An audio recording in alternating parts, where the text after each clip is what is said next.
Okay, first thing you're gonna do is take your steaks out of the fridge and let them rest. Especially if you want a good, easy way to make a medium rare steak, you're gonna need to let it rest. If you're not, then do all this right out of the fridge that we're about to do, and that'll get you a good rare steak. Okay, so take your steak that you're gonna cut up. What you wanna do is you wanna kind of get a hatch across, especially if you got some good thick steaks. They're like that.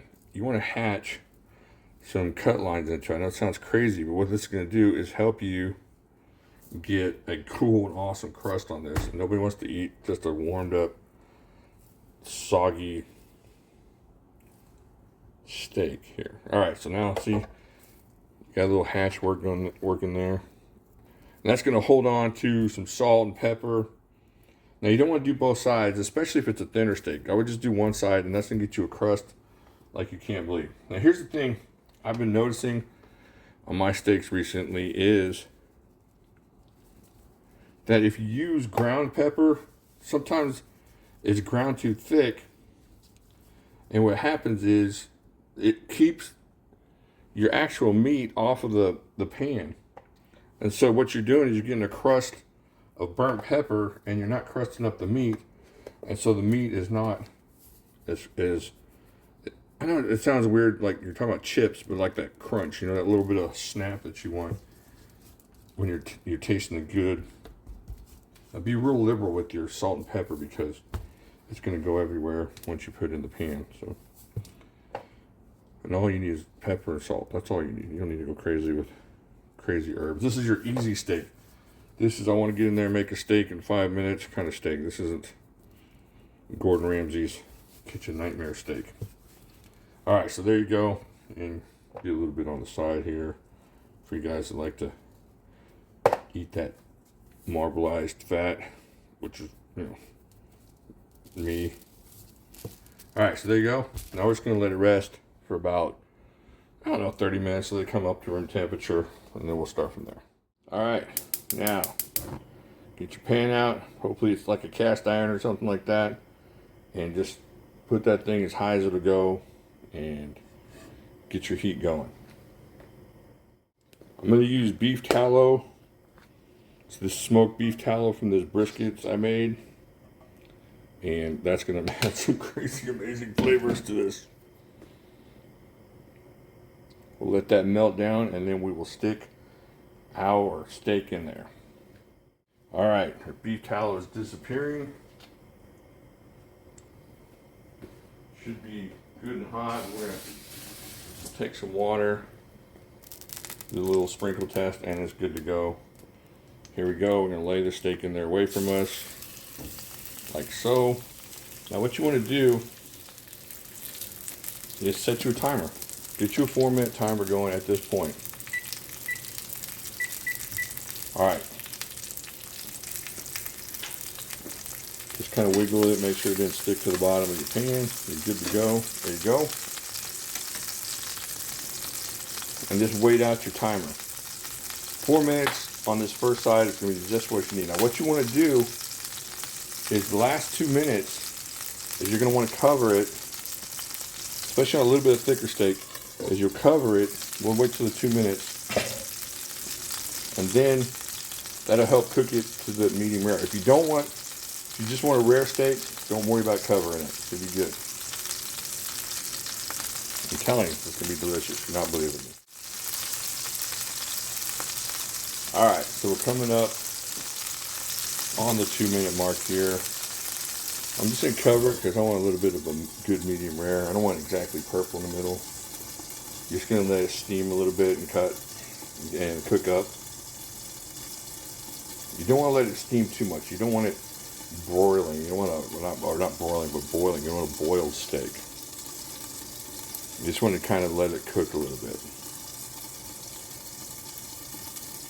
Now what I'm going to do is I'm going to stand this thing up on its side here and let that fat render down nice and get good and crunchy and delicious. And if you're into that, a couple people, like my son and my daughter, my younger son and my daughter, my wife, they don't like the fat or that part, so they save all for me and my oldest son to enjoy. think. Let it get brown there for a little bit. Now remember, you already peppered and salted the other side, so you're good to go. Okay.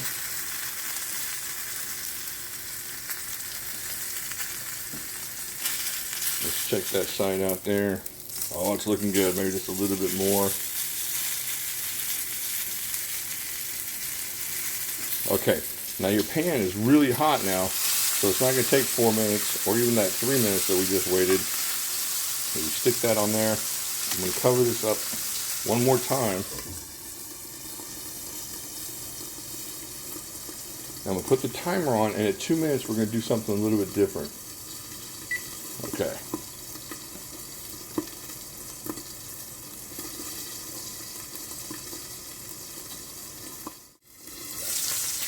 Alright, so we uncover it, let's check the crust on that side, it's getting there.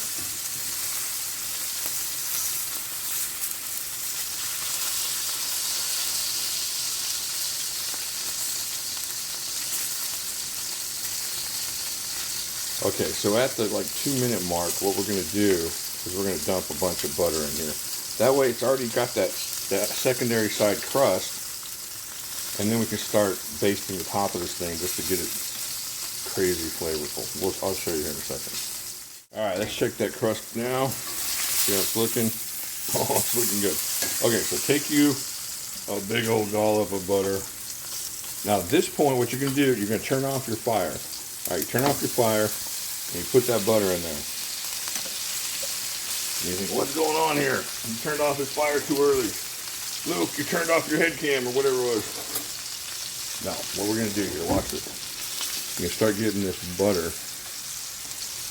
Get my hand thing here. You're going to start getting this butter and just going over the top of this thing with it. Just over the top. You want to get all those little crevices in with butter. Now here's the secret. Now you just go back, go to your chair, and wait for this thing to stop sizzling, and it's going to give you a perfect medium rare steak. So let's do that, and I'll come back once I hear the sizzle stop.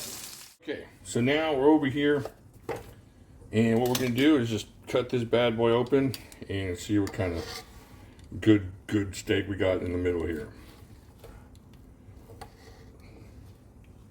There you go. Oh, what did I tell you? What did I tell you? Check that out. Just perfect all the way through. Now you might need a little bit. Let me taste it real quick. Oh my gosh. Oh god. That crunchiness to it. Just a tad bit of salt. I like to salt the board where I'm going to cut it. So it kind of rubs in the salt while you cut it.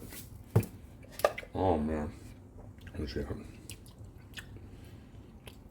You guys, you can't understand how amazing this steak is. I'm serious. Super easy. If you want your steak to be well done, all you gotta do is cover that pan while you're waiting for that sizzle to go bye-bye, and then that'll make your steak well done. Take it out, let it rest for about 5 minutes. Everything will be perfect. If you want it rare, do all this while it's still cold, and cut down on the sizzle time. Instead of waiting for the sizzle to stop, give yourself like a minute at the end there, and this will come out nice and rare for you. This is perfect the way I like it. Good, juicy, medium rare. All right. I hope this works for y'all. Talk to y'all later. Thing. If while you're just sitting over here waiting for this, you can chop up some onions and throw it in that pan that you just got the butter and the meat and everything, and just turn it on to about 3, heat it up again, cut your steak up, let those things saute for about 5 minutes, and you'll have some amazing sauteed onions on top of your steak. Now I'll talk to you later.